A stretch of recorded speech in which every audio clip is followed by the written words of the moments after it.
52वां किस्सा दरियाबार की शहजादी। उस सुंदरी ने कहा कि काहिरा के निकट दरियाबार नाम एक द्वीप है। उसका बादशाह सब प्रकार से सुखी था, किंतु उसे संतान न होने का बड़ा दुख था। वर्षों की प्रार्थनाओं और सिद्धों के आशीर्वादों से उसके यहाँ एक पुत्री जन्मी। मैं ही वह अभागी हूँ। मेरे जन्म पर मेरे पिता ने बड़ा समारोह किया। मैं बड़ी हुई तो उसने मुझे सारी विद्याओं और कलाओं की शिक्षा दिलवाई। उसने मुझे राज्य के प्रबंध की स्वयं शिक्षा दी। उसका विचार यह था कि उसकी मृत्यु के बाद मैं ही राज्य की अधिष्ठात्री बनूं। एक दिन मेरा पिता शिकार खेलने गया। उसने एक हिरन के पीछे घोड़ा डाल दिया और अपने साथियों से बिछुड़ गया। शाम हो गई किंतु हिरन हाथ न आया। मेरा पिता एक पेड़ के नीचे जा बैठा और सोचने लगा कि राजधानी को किस प्रकार वापस हुआ जाए। रात होने पर उसने देखा कि गहन वन के बीच एक जगह से प्रकाश आ रहा है। वह उधर चला। उसे आशा थी कि यह प्रकाश किसी गांव से आ रहा होगा, किंतु काफी दूर चलने के बाद उसने देखा कि प्रकाश एक विशाल भवन से आ रहा है। वह उस ओर बढ़ा तो देखा कि घर में एक लंबा चौड़ा हबशी बैठा मांस खा रहा है और हांडियां उठाकर उनसे शराब पी रहा है। उसने यह भी देखा कि पास ही में एक अति सुंदर स्त्री बैठी है, जिसके हाथ बंधे हैं, और उसके पास ही 2-3 वर्ष का एक लड़का बैठा है। मेरे पिता को उस स्त्री पर दया आई और उसने इरादा किया कि हबशी को मारकर इस सुंदरी को छुड़ाऊं। वह अवसर की प्रतीक्षा से खड़ा रहा। हबशी जब आधा बैल खा चुका और सारी हांडियों की शराब पी चुका तो स्त्री से कहने लगा, ओ मनमोहनी, तू कब तक मुझसे अलग अलग रहेगी और कब तक मेरी इच्छा पूरी नहीं करेगी? तो यह तो देख कि मैं तुझसे कितना अधिक प्यार करता हूँ और कैसे तेरे ही ध्यान में मरता हूँ। तुझे भी चाहिए कि मुझसे इसी तरह प्रेम करे। स्त्री ने कहा, दुष्ट जंगली, क्या बकवास लगा रखी है। मैं और तुमसे प्रेम करूंगी। पहले अपनी सूरत तो आईने में देख।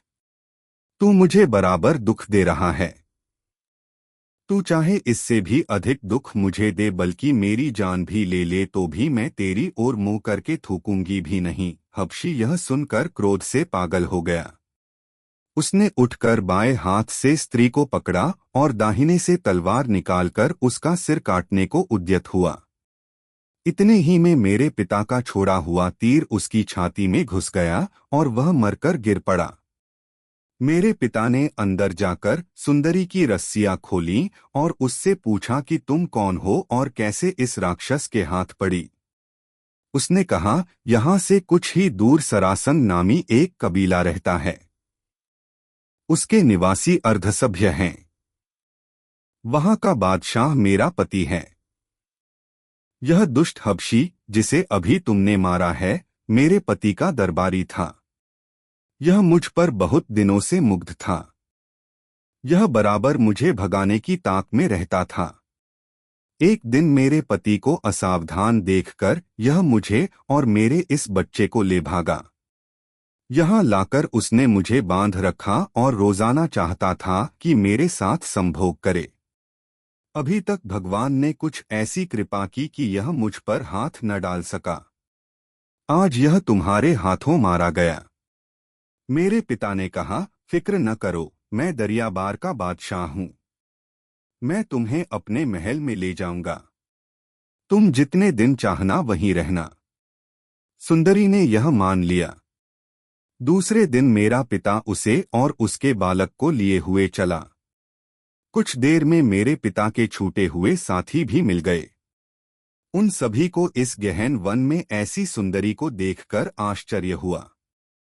साथ ही वे बादशाह को देखकर खुश भी हुए।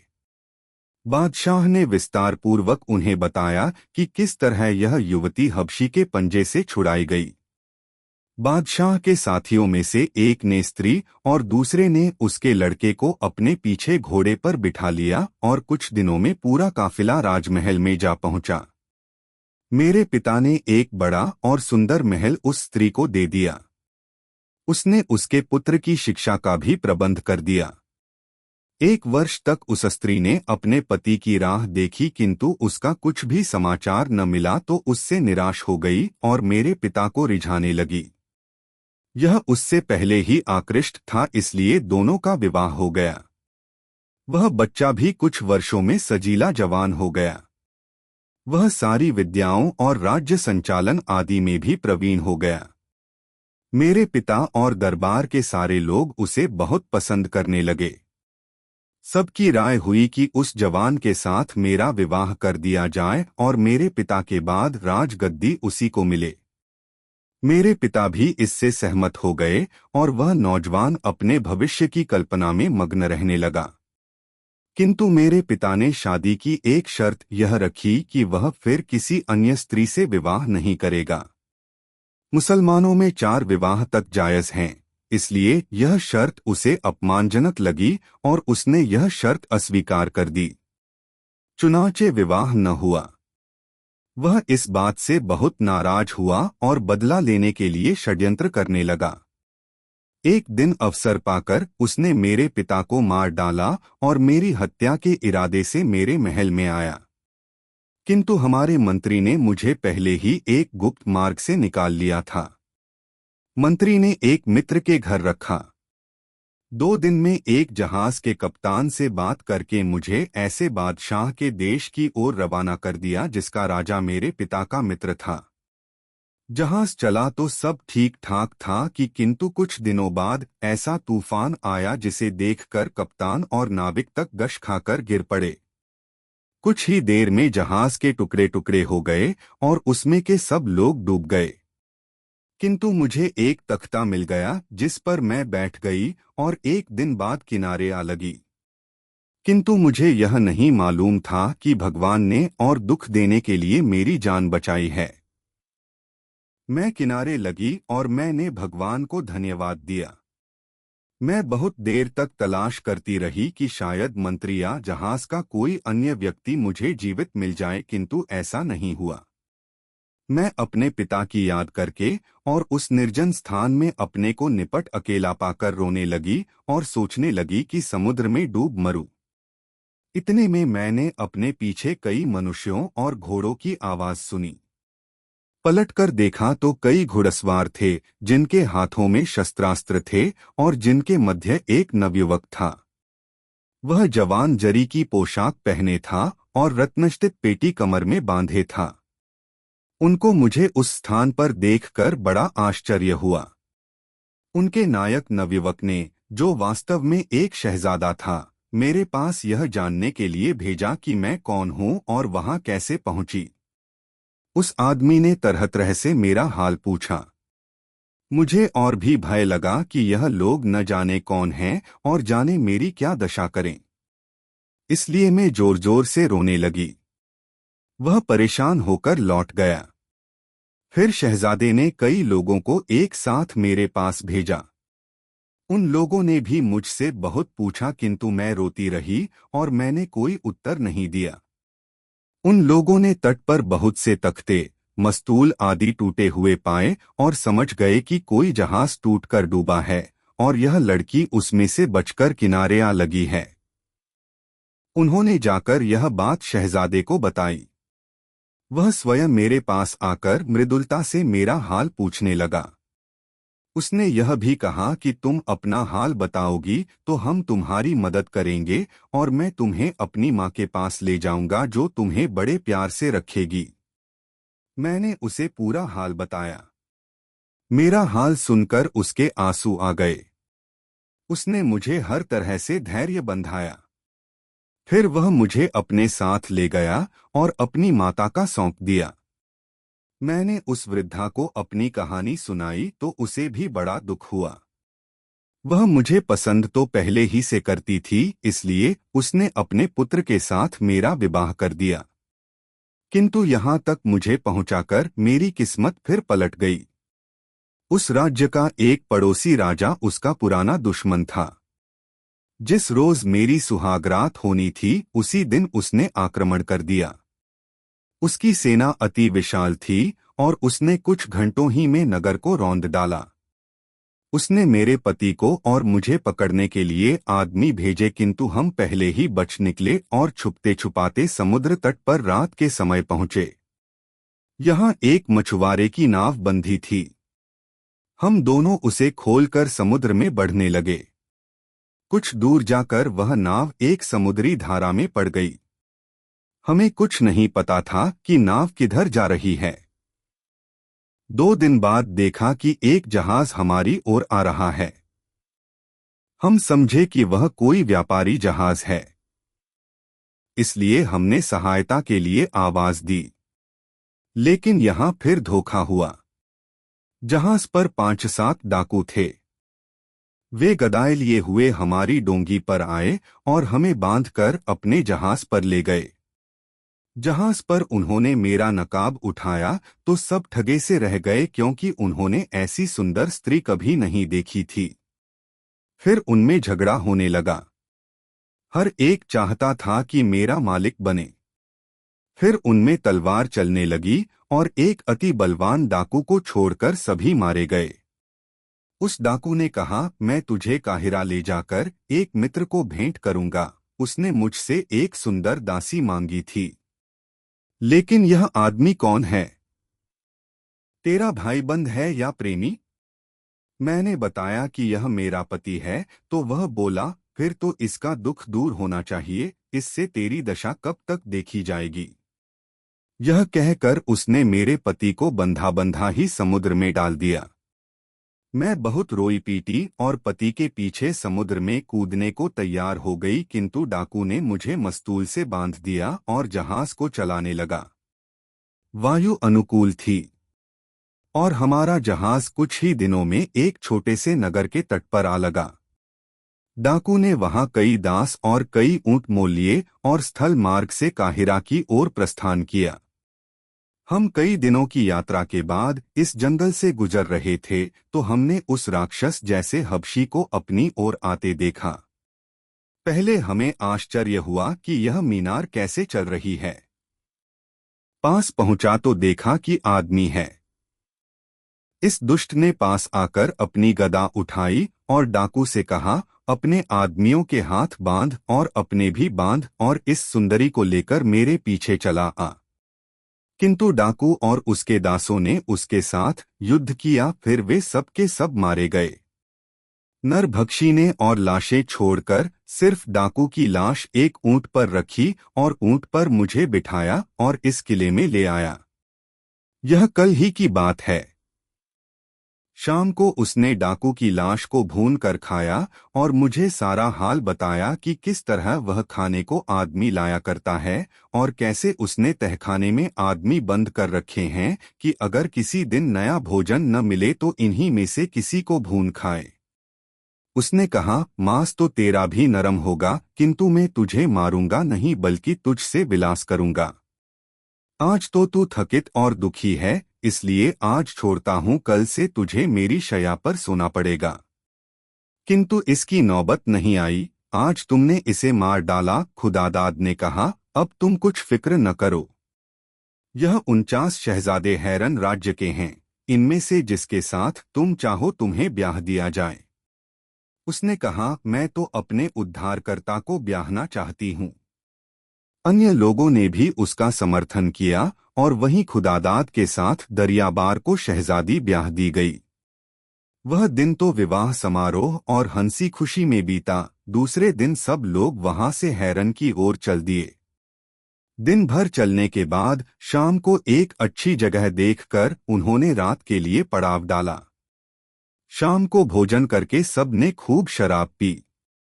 इसी उल्लास में खुदादाद सब लोगों के सामने अपनी पत्नी से बोला, अभी तक मैंने सभी से अपनी वास्तविकता छुपाई थी। अब मैं अपना सच्चा हाल कहता हूँ। मैं भी इन 49 शहजादों का भाई यानी हैरन के बादशाह का पुत्र हूँ।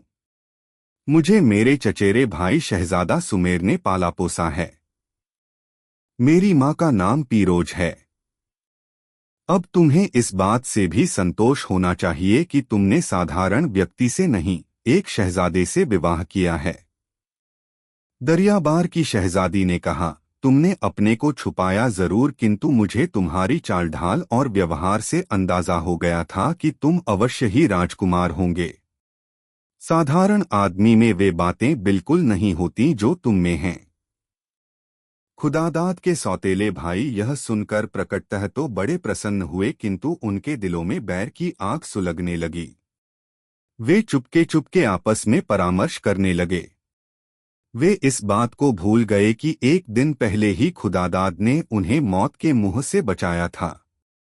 उनमें से एक ने कहा, इसे विदेशी समझकर तो हमारे पिता ने इसे हमारा अभिभावक बना दिया है। जब उसे मालूम होगा कि यह उसका पुत्र है तो स्पष्टतः इसे सारा राजपाट सौंप देगा और हम कहीं के नहीं रहेंगे। इसलिए अच्छा है कि हम इसे यहीं खत्म कर दें। इस पर सारे शहजादे एकमत हो गए।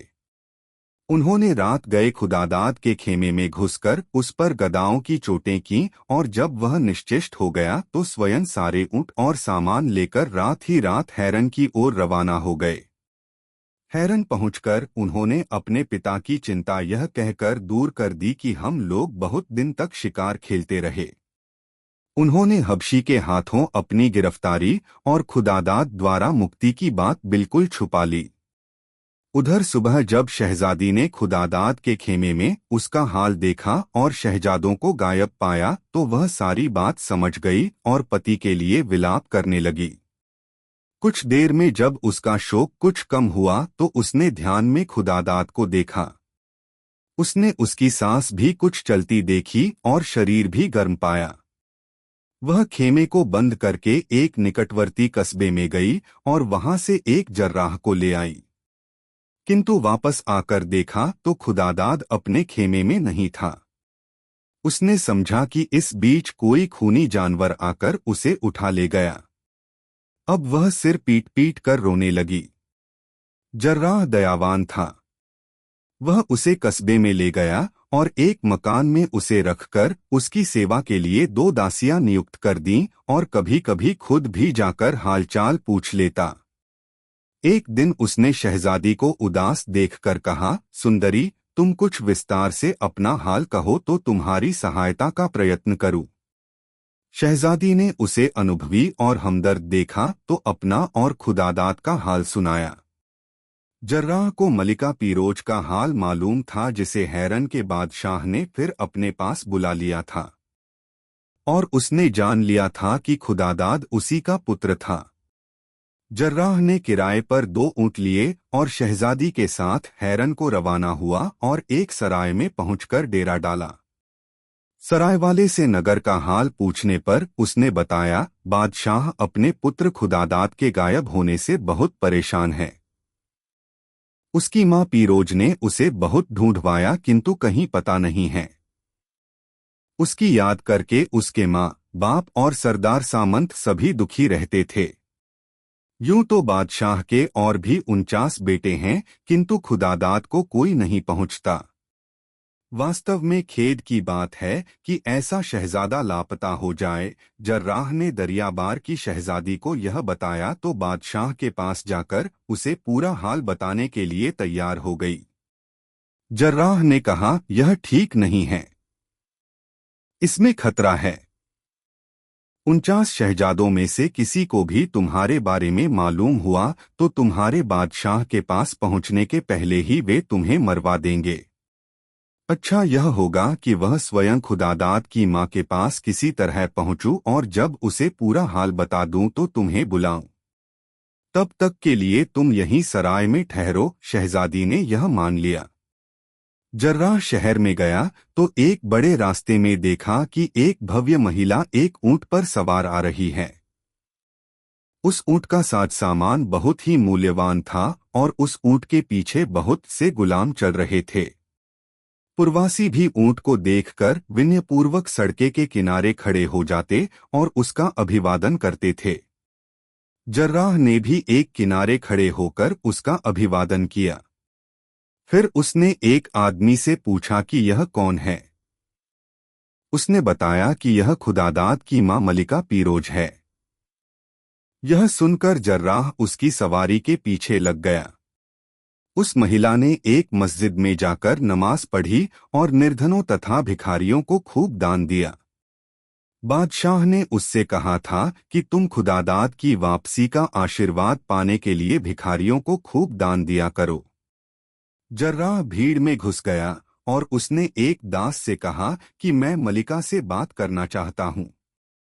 उसने कहा, भाई, इस समय तो उसे रात दिन खुदादाद की ही चिंता है। वह इस विषय के अलावा किसी से कोई बात नहीं करती। जर्राह ने दास के कान में कहा, मुझे इसी बारे में उससे बात करनी है। दास ने कहा, अच्छी बात है, लेकिन रास्ते में तो बात हो नहीं सकती। तुम हमारे साथ महल तक चलो, फिर मैं बात करवाने की कोशिश करूंगा। महल पहुंचकर दास ने मलिका पीरोज से कहा कि एक परदेशी आपसे बात करना चाहता है और कहता है कि आप ही के लाभ की बात है। मलिका ने जर्राह को अपने सामने बुलाया और कृपापूर्वक पूछा कि क्या बात है। जर्राह ने धरती चूमकर कहा कि मैं एक लंबी कहानी कहना चाहता हूं। यह कहकर उसने हबशी से शहजादों और दरियाबार की शहजादी की रिहाई और फिर उसके घायल और लापता होने का हाल कहा। पीरोज यह सुनकर बेहोश हो गई। दासियां गुलाब और केवड़े का पानी छिड़ककर उसे होश में लाईं। फिर उसने जर्राह से कहा कि तुम सराय जाकर बहू शहजादी को मेरा और बादशाह का आशीर्वाद दो। यह कहकर उसने जर्राह को विदा किया और खुद खुदादाद को याद करके रोने लगी। कुछ देर में बादशाह वहां आया और मलिका से उसके रोने का कारण पूछा। पीरोज ने जो कुछ उस जर्राह से सुना था वह विस्तार से कह सुनाया। शहजादों की कमीनगी सुनकर बादशाह को आग लग गई। वह कुछ कहे सुने बगैर दरबार में आया। उसका लाल चेहरा देखकर सारा दरबार थर्रा उठा। बादशाह ने मंत्री को आदेश दिया कि 1000 सिपाही ले जाकर 49 शहजादों को पकड़ो और रस्सियों में बांधकर खूनी कैदियों के बीच डाल दो। मंत्री ने कुछ ही देर में इस आदेश का पालन किया और आकर बादशाह को यह सूचना दे दी।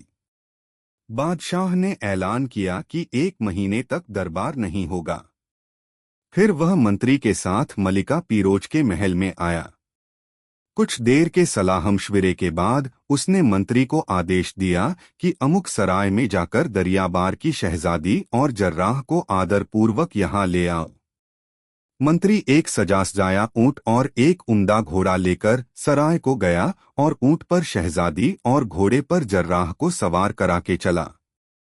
मार्ग में यह सवारी बड़ी शान से निकली और सभी को मालूम हो गया कि शहजादा खुदादाद की पत्नी दरियाबार की शहजादी है। सब लोग खुश हुए। उन्हें आशा बंधी कि अब शहजादे का भी पता चल जाएगा। सवारी जब महल के द्वार पहुंची तो बादशाह खुद अगवानी के लिए आया। शहजादी ने सवारी से उतरकर बादशाह और मलिका के पांव चूमे। फिर तीनों गले मिलकर खुदादाद की याद में देर तक रोते रहे। जब उन लोगों की तबीयत कुछ संभली तो दरियाबार की शहजादी ने कहा कि मुझे आशा है कि जिन लोगों ने मेरे निर्दोष पति की इतनी निर्दयता से हत्या की है उनसे इसका बदला लिया जाएगा। बादशाह ने कहा, तुम भरोसा रखो, यद्यपि वे मेरे पुत्र हैं तथापि मैं उन्हें जीता न छोड़ूंगा। उसके बाद वह कहने लगा, अपने बेटे खुदादाद का शव नहीं मिला है, फिर भी मैं चाहता हूं कि उसकी याद बनाए रखने के लिए एक मकबरा बनवाऊं। इसके बाद उसने मंत्री को आदेश दिया। मंत्री ने नगर के बीच में एक जगह लेकर उसमें सफेद संगमरमर का एक विशाल और सुंदर मकबरा कुशल कारीगरों से बनवा दिया। बादशाह को जब यह सूचना मिली कि मकबरा तैयार है तो उसने एक दिन तय किया जब सारे लोग वहां जाकर मातम और कुरान पाठ करें। यह दिन भी आ पहुंचा। नगर के सभी निवासी मकबरे पर पहुंच गए। बादशाह भी अपने दरबारियों और सरदारों सामंतों के साथ वहां पहुंचा। कब्र पर एक काली मखमल की सुनहरे काम की चादर बिछी थी। बादशाह और अमीर उस पर बैठे। कुछ देर बाद फौजी सवारों की एक टुकड़ी आई। इसके जवान सिर नीचा और आंखें आधी बंद किए थे। उन्होंने कब्र की 2 बार परिक्रमा की और फिर कब्र के सामने खड़े होकर बोले, राजपुत्र, यदि हमारी शक्ति और शौर्य से तुम जीवित हो सको तो हम अपने प्राण देकर भी तुम्हें जीवित कर देंगे, किंतु यदि ईश्वर की इच्छा कुछ और हो तो हम लोग मजबूर हैं। यह कहकर वे लोग चले गए। फिर एक गिरोह महात्माओं का आया जो कुटीरों में रहते थे और किसी से मिलते जुलते नहीं थे। उनका अगुआ एक वृद्ध था जिसने एक मोटी पुस्तक अपने सिर पर रखी थी। वे भी कब्र की 3 बार परिक्रमा करके कब्र के सामने खड़े हो गए और बोले, हे राजकुमार, यदि हमारी सारी तपस्याओं के फलस्वरूप तुम पुनः जीवित हो जाओ तो हम इसके लिए तपस्याओं का फल अर्पित कर देंगे। यह कहने के बाद वे लोग भी जिधर से आए थे उधर ही चले गए। इसके बाद सफेद टट्टों पर सवार और भव्य वस्त्राभूषण पहने, सिरों पर रत्नों की मंजूषाएं लिए हुए 50 अतीव सुंदर कुमारियां आईं। उन्होंने भी कब्र की कई बार परिक्रमा की। फिर उनमें सबसे अल्पायु और सुंदर स्त्री कब्र के सामने खड़े होकर बड़े उच्च स्वर में बोली, शहजादे, हम तुम्हारी दासियां हैं। हमारा सौंदर्य तुम पर न्योछावर है। यदि इसके बदले तुम्हें जीवनदान मिले तो हम इसके लिए प्रस्तुत हैं। यद्यपि हमें ज्ञात है कि तुम जिस स्थान पर हो वहां यह चीजें काम नहीं आती। यह कहने के बाद सुंदरियों का गिरोह भी चला गया। फिर बादशाह अपने दरबारियों और सरदारों के साथ खड़ा हो गया। इन सब ने भी 3 बार कब्र की परिक्रमा की। फिर बादशाह उच्च स्वर में बोला, ओ शहजादे, तुम कहाँ हो? तुम्हारे वियोग में मेरी आंखों की ज्योति जाने लगी है। यह कहकर वह फूट फूट कर रोने लगा। उसके साथ के लोग भी रोने और मातम करने लगे। कुछ देर बाद सब लोग अपने अपने स्थानों को लौट गए और मकबरे का दरवाजा बंद कर दिया गया। बादशाह ने नियम बना दिया कि सप्ताह में एक दिन शहजादे के मकबरे पर इसी तरह का मातम हुआ करे। फिर बादशाह ने आज्ञा दी कि उसके 49 दुष्ट पुत्रों को निर्दोष खुदादाद की हत्या के अपराध में मृत्युदंड दिया जाए। सारे नगर में यह समाचार फैल गया। उनके लिए फांसी की टिकटियां तैयार की जाने लगीं। लेकिन इस बीच एक व्यवधान उपस्थित हो गया। बादशाह द्वारा पहले पराजित हुआ एक शत्रु राज्य पर एक बड़ी सेना लेकर चढ़ दौड़ा। बादशाह ने खेदपूर्वक कहा कि आज खुदा बख्शे, साथ ही उसने पराजय की स्थिति में भाग जाने की तैयारी भी कर रखी थी। युद्ध अभी शुरू भी नहीं हुआ था कि एक ओर से सवारों की एक बड़ी टुकड़ी आई। पहले किसी को मालूम न था कि वे मित्र हैं या शत्रु, किंतु उन्होंने आकर शत्रु पर हमला किया और उसे मार भगाया। हैरान का बादशाह बड़े आश्चर्य में पड़ा कि यह दैवी सहायता कहाँ से आ गई। उसने भगवान को धन्यवाद दिया और अपने भृत्यों से कहा कि सहायक सेना में जाकर पूछो कि उसका सरदार कौन है और कहाँ से आया है। भृत्यों ने जाकर उसके सिपाहियों से पूछा तो उन्होंने कहा कि हमारा सरदार खुद ही बादशाह से मिलने जाएगा। शत्रुओं का संपूर्ण रूप से सफाया करने के बाद जब बादशाह की खुशी का ठिकाना न रहा तो यह इतना अभिभूत हुआ कि कुछ बोल भी न सका। खुदादाद ने कहा, पिताजी, मैं आपका पुत्र खुदादाद ही हूँ जिसे आप सब लोग मरा हुआ समझते थे। ईश्वर ने मुझे शायद इसीलिए जीवित रखा कि मैं आज के कठिन समय पर आपके काम आऊं।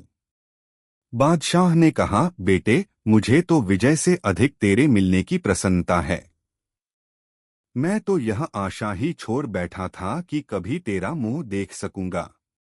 इसके बाद पिता पुत्र दोनों अपनी सवारियों से उतरे और एक दूसरे से लिपट गए। बादशाह ने कहा, मुझे तुम्हारी वीरता की गाथा पहले ही मालूम हो चुकी है कि किस तरह तुमने हबशी दानव को मारकर अपने भाइयों को छुड़ाया, किंतु उन्होंने तुमसे दगा किया। अब तुम अपनी माँ के पास चलो क्योंकि वह तुम्हारे वियोग से सूख कर कांटा हो गई है। रास्ते में खुदादाद ने पूछा, मेरा हाल आपको मेरे भाइयों ने बताया? बादशाह ने कहा, वे दुष्ट क्या बताते, वे तो बंदीगृह में मौत की घड़ियां गिन रहे हैं। मुझे यह सब तुम्हारी पल्ली यानी दरियाबार की शहजादी ने बताया। उसी ने मुझसे मांग की कि तुम्हारे भाइयों से तुम्हारी मौत का बदला लूं। खुदादाद यह सुनकर बहुत प्रसन्न हुआ कि उसकी पत्नी भी सही सलामत यहीं पर मौजूद है।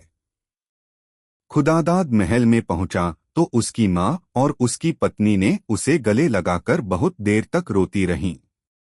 प्रजाजनों को मालूम हुआ कि खुदादाद जीवित है और अंत के युद्ध का विजेता है, तो सारे नगर में उत्सव होने लगे और जगह जगह पर नाच गाना और खेल तमाशे होने लगे।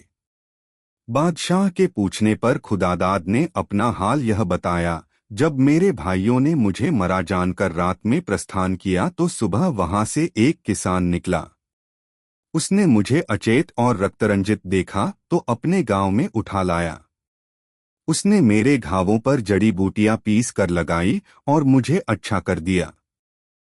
स्वस्थ होकर मैं सोच रहा था कि मैं यहाँ आऊं। इतने में सुना कि आपका पुराना शत्रु आप पर आक्रमण करने वाला है। मैंने कई गांवों के जवान इकट्ठे किए। वे सब आपकी रक्षा के लिए जान देने को तैयार हो गए। मैंने उनकी फौज बनाई और अवसर रहते आपकी सेवा में आ गया। बादशाह ने खुदादाद की बड़ी प्रशंसा की और मंत्री को आदेश दिया कि 49 पुत्रों को फांसी दी जाए। खुदादाद ने हाथ जोड़कर कहा, निस्संदेह न्याय की दृष्टि से उन्हें यही दंड मिलना चाहिए, किंतु आखिरकार वे आपके पुत्र और मेरे भाई हैं। मैंने हृदय से उनका अपराध क्षमा किया और आपसे भी निवेदन करता हूं कि उन्हें क्षमा करें। बादशाह ने कहा कि तुम कहते हो तो मैं उन्हें क्षमा करता हूं। खुदादाद ने बंदीगृह से अपने भाइयों को बुलाया। उसने एक बार फिर उसी तरह उनके बंधन खोले और उन्हें गले लगाए जैसे हबशी दैत्य के महल में किया था। प्रमुख नागरिकों और सामंतों ने खुदादाद के हृदय की विशालता की भूरी भूरी प्रशंसा की। बादशाह ने खुदादाद को उसी समय युवराज और राज्य का स्वामी घोषित कर दिया। उसने जर्राह और खुदादाद के सहायक किसान को अपार धन संपदा देकर विदा किया और खुदादाद के सैनिकों को भी इनाम दिया। शहरजाद ने यह कहानी खत्म की तो दुनियाजाद ने इसकी बड़ी प्रशंसा की। शहरजाद ने कहा कि मेरे पास एक और अति मनोरंजक कथा सोते जागते आदमी की है। यदि बादशाह मुझे प्राणदंड न दे तो मैं यह कहानी भी सुनाऊंगी, क्योंकि सवेरा हो गया है और कल ही कहानी सुनाई जा सकती है। बादशाह ने दूसरे दिन नई कहानी आरंभ करने की अनुमति दे दी।